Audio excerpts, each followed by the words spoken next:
Seorang pria menembakkan pistol ke arah mantan pacarnya. Wanita itu tertembak dan jatuh. Kemudian ibunya datang. Andi ketakutan dan membeku di tempatnya. Ibunya datang dan menjatuhkan dirinya di atasnya. Semua orang di tempat itu. Semua orang bersembunyi di sudut, menahan napas. Saat pria itu bersiap untuk pergi, seorang pria tua menelepon polisi. Namun tanpa sengaja menyalakan loudspeaker. Tempat kejadian yang hening membuat panggilan darurat terdengar sangat keras. Pria itu menembak pria tua tanpa ragu. Kemudian dia beralih pandangannya ke Andi yang mengenakan seragam polisi. Pria itu mengira Andi adalah polisi. Dia berteriak meminta Andi bangkit dan berduel dengannya. Namun Andi terlalu ketakutan untuk bergerak. Akhirnya ibu Andi berani bangkit dan menghalangi pria itu.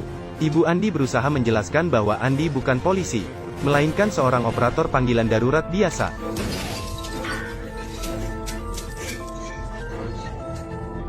Pria itu mengeluarkan pisau dari pinggangnya. Namun wanita itu justru menghentikannya dengan telapak tangannya. Sebelum dia bisa bereaksi, wanita itu dengan cepat memotong tenggorokannya dari belakang. Kecepatan dan keberanian yang luar biasa. Semua itu menunjukkan bahwa wanita itu bukan sembarangan. Polisi dan tim penyelamat segera tiba di tempat kejadian. Sang ibu yang sudah kebingungan terus mengingatkan Andi, jangan pernah memberitahu polisi. Andi bingung, apa sebenarnya rahasia gelap yang disembunyikan ibu? Apakah polisi akan merugikan ibu? Sang inspektur segera datang ke rumah sakit untuk menanyakan. Andi juga mengikuti perintah ibunya. Tidak banyak menjawab pertanyaan sang inspektur. Saat itu, berita mulai melaporkan kasus tersebut. Bahkan foto ibu Di juga diungkapkan. Ia tiba-tiba menjadi pusat perhatian seluruh kota kecil. Di segera meminta untuk pulang ke rumah setelah melihat situasi. Yang lebih aneh adalah, ia meminta anak perempuannya pergi ke mantan suaminya untuk tinggal sementara semalam, dan segera meninggalkan kota besok. Andi sangat bingung. Mengapa tidak diizinkan merawatku setelah keluar dari rumah sakit, bahkan mengusirku dari rumah? Namun ibu tidak menjelaskan sikapnya. Sangat tegas meminta dia segera pergi. Saat ini, di sisi lain bumi, seorang pria misterius setelah melihat berita, menelepon. Kami memiliki masalah. Kami tidak bisa pulang. Sementara Andi di sini setelah mendapat nasihat dari mantan ayahnya, memutuskan untuk mengikuti rencana ibunya. Sementara meninggalkan untuk sementara waktu. Saat dia mengambil sepedanya, ponselnya tidak sengaja jatuh ke tanah. Dan kebetulan jatuh itu menyelamatkan nyawanya. Tiba-tiba muncul bayangan kepala seseorang di tanah. Seorang pria tinggi besar, sedang melihat-lihat ke dalam jendela. Matanya penuh dengan niat membunuh. Andi bersembunyi diam-diam di sudut yang gelap.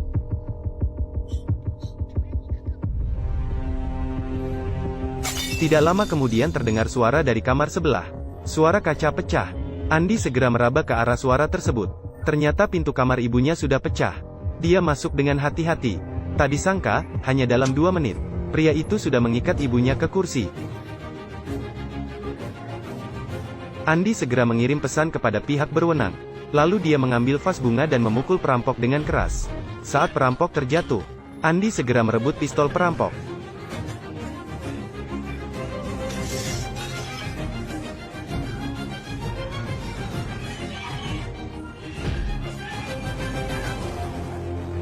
Kemudian Andi mencari-cari di tubuh perampok, dan menemukan ponsel dan kunci mobil.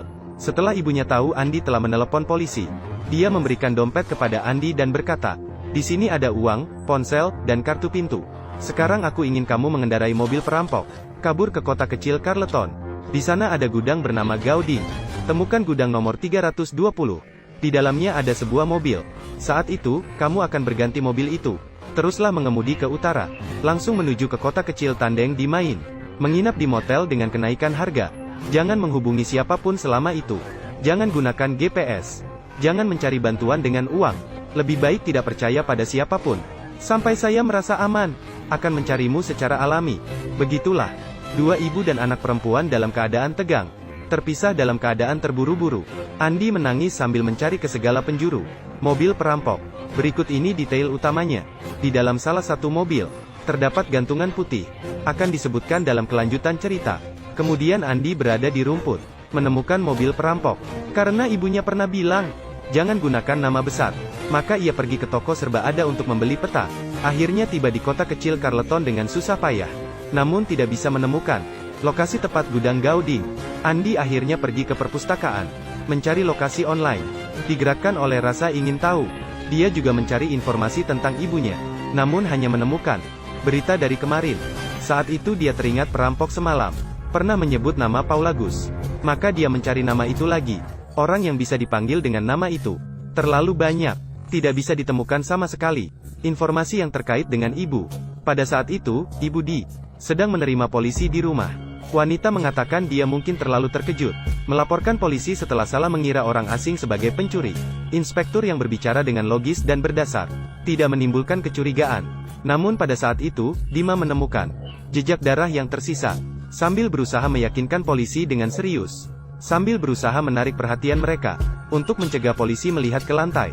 Namun polisi wanita mulai meragukan identitas Dima. Mulai meragukan. Dia bertanya pada Dima, mengapa begitu cekatan saat itu? Ini bukan sesuatu yang bisa dilakukan oleh wanita biasa. Dima langsung membalas dengan bertanya, apakah kamu punya anak, Tan Wei Sen? Tidak, saya tidak punya. Jika seseorang mengancam anakmu, apakah kamu akan melakukan apapun untuk melindunginya? Saat polisi pergi, Dima dengan cepat menutup jejak darah dengan kakinya, berhasil menghindari kecurigaan. Kemudian meminta atasannya untuk membantu mengusir jurnalis yang mengepung di depan pintu rumah. Setelah polisi dan jurnalis bubar, Dima segera memanggil mantan suaminya, lalu membuka lemari, menunjukkan pencuri kepada mantan suaminya. Dia meminta mantan suaminya untuk membantunya menemukan. Sepertinya mantan suaminya juga tahu sedikit tentang identitas asli Dima. Dia mengatakan lebih baik meminta bantuan FBI. Tapi Dima mengatakan ketika mereka tiba, orang di seberang mungkin sudah pergi. Jika Andi ditemukan oleh mereka, itu berbahaya. Ketika mendengar bahwa putrinya dalam bahaya, pria itu juga tidak lagi mundur. Segera mengemudikan mobil dengan Di dan penjahat menuju titik pertemuan. Tidak pernah terbayangkan bahwa penjahat akan mengalami serangan epilepsi di tengah jalan. Di tidak sempat memberikan pertolongan. Dia pun menggigit lidahnya. Wanita itu segera bertanya tentang perubahan orang di seberang jalan. Namun penjahat hanya berkata, dia akan membunuhmu dengan cepat. Petunjuk yang seharusnya mudah ditemukan, sekarang tiba-tiba hilang. Di berlari ke semak-semak dan menemukan saksi mata. Perilaku mantan istri yang aneh menarik perhatian pria itu. Dia bertanya pada Di apa yang sebenarnya terjadi. Setelah begitu banyak tahun, apakah kamu masih takut? Mengapa mereka ingin membunuhmu? Bukan mereka. Hanya satu orang. Sisi lain, Andi baru saja ingin meninggalkan perpustakaan. Namun dia menemukan seorang pria melirik mobilnya dengan curiga. Gadis itu segera menyadari aliansi yang salah melarikan diri dari pintu belakang. Dengan cepat dia tiba di gudang yang disebutkan. Menemukan gudang 320 yang disebutkan ibunya. Di dalamnya ternyata ada sebuah mobil. Secara fisik terlihat seperti mobil klasik. Namun di dalam mobil terselip sebilah pistol. Jelas ini persiapan Di untuk melarikan diri. Dan yang lebih membuatnya terkejut adalah bagasi mobil masih berisi uang tunai jutaan yang penuh. Tidak hanya itu, di dalamnya juga terdapat 10 kartu identitas ibu. Setiap kartu memiliki gaya rambut dan identitas yang berbeda. Siapakah sebenarnya ibu ini? Mengapa ia menyembunyikan identitasnya begitu dalam? Dan siapakah yang ingin mengejarnya? Malam hari, Andi mencari penginapan sementara di motel malam itu. Namun, tanpa tujuan, dia kembali ke bar. Saat itu, berita tentang pembunuhan di restoran sedang disiarkan. Seorang wanita yang lewat langsung mengenali Andi. Dia mendekat dan bertanya bagaimana perasaannya saat itu. Andi berusaha menghindar dan mengatakan bahwa bukan dia yang terlibat. Wanita itu tetap bertanya sambil menggenggam ponselnya. Dia bertanya pada pria di sebelahnya apakah itu dia. Namun pria itu tampaknya sengaja membantu Andi. Dia langsung mengusir wanita itu. Mungkin wanita yang merasa tidak berdaya, mudah tergoda oleh pria. Andi tiba-tiba tertarik pada pria berjenggot di sebelahnya. Tanpa basa-basi, dia langsung duduk di samping pria itu. Dia sepenuhnya melupakan apa yang ibunya katakan sebelum pergi. Ibunya pernah mengatakan untuk tidak percaya pada siapapun. Setelah mengetahui bahwa pria itu pernah menjadi tentara, dia tiba-tiba meminta pria itu mengajarnya menembak. Lagi pula, sekarang dia memiliki senjata. Siapa tahu, belajar menembak bisa berguna untuk membela diri. Hormon yang dipancarkan oleh janggutnya menarik perhatian Andi dengan kuat. Andi juga mengungkapkan alamat hotel tempat dia menginap. Namun pria itu tampak sangat tenang. Tidak ada niat untuk berkembang dengan dia, malah berbalik dan bersiap-siap untuk pergi dengan mobil. Namun pada saat itu, Andi memperhatikan gantungan kunci di mobilnya. Dan gantungan kunci mobil yang sama seperti yang di pintu rumahnya semalam. Persis sama. Andi ketakutan dan segera pergi kembali ke hotel. Dia menggunakan kursi untuk menghalangi pintu dengan erat. Lalu dia memasang peluru ke pistolnya. Memegang pistol erat-erat dan mengarahkannya ke pintu tanpa bergerak. Namun pada saat itu, Ibu Di melakukan tindakan mengejutkan. Dia yang sebelumnya sangat menghindari paparazi, tiba-tiba menemukan seorang jurnalis yang sedang bersembunyi di pinggir jalan, mengatakan bahwa dia siap menerima keberagaman. Saya perlu pergi ke negara.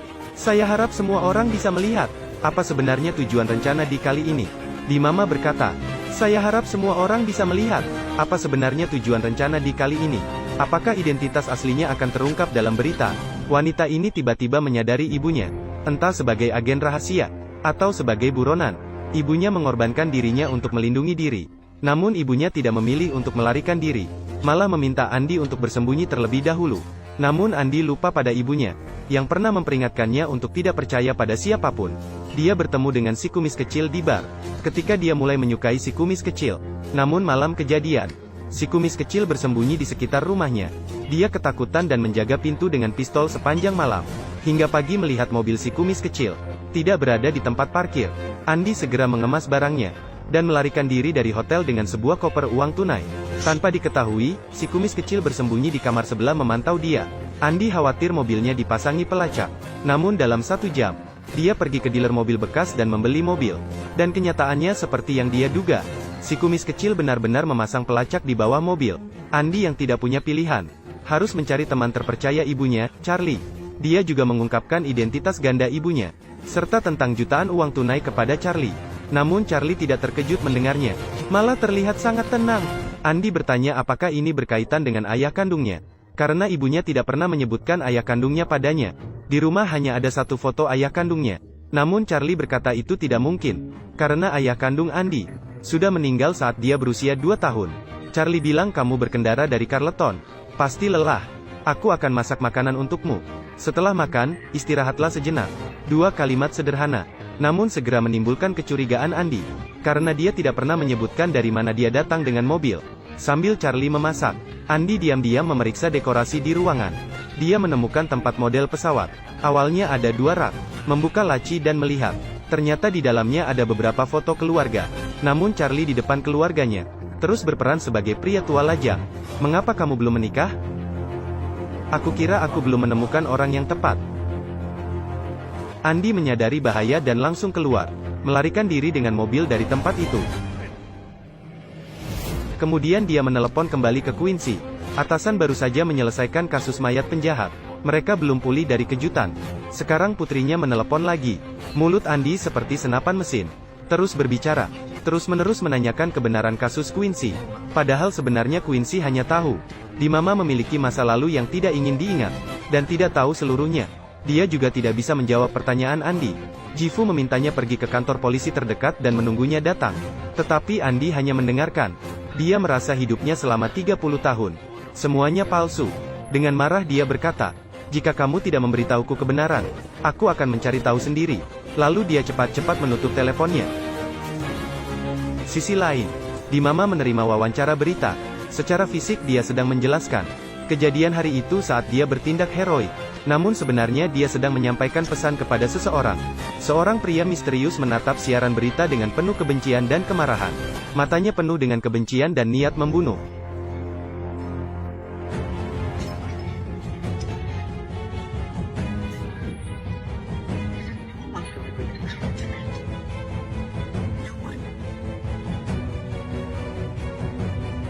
Setelah selesai diwawancara, Bibi merapikan barang-barangnya dan bersiap-siap untuk pergi menemui putrinya. Sebelum pergi, mantan suaminya datang menemuinya. Bibi mendengar dari mantan suaminya, Andi tidak langsung ke utara, melainkan mencari kebenaran di mana-mana. Sementara mantan suami terus menanyakan kebenaran. Tapi Ibu Di tidak ingin dia terlibat. Dia langsung mengusir pria itu dengan satu kalimat. Aku akan berusaha sekuat tenaga, tapi aku tidak akan membiarkan siapapun menyakiti putri kita. Putriku, maksud Anda? Sementara Andi meminjam tablet dari seorang pengemudi di sini. Setelah melalui seleksi berlapis-lapis, akhirnya menemukan penjahat yang disebutkan ibunya, Paula Kunz. Orang ini dipenjara karena pembunuhan. Maka dia menemui pengacara pembela Paula Kunz. Sengaja menumpahkan kopi dan mengotori tas pengacara, sambil mengambil kesempatan untuk mengambil kartu identitas pengacara. Sementara itu, si kumis di mobil Andi menemukan kotak uang kertas itu. Tapi dia tidak langsung mencuri kotak itu.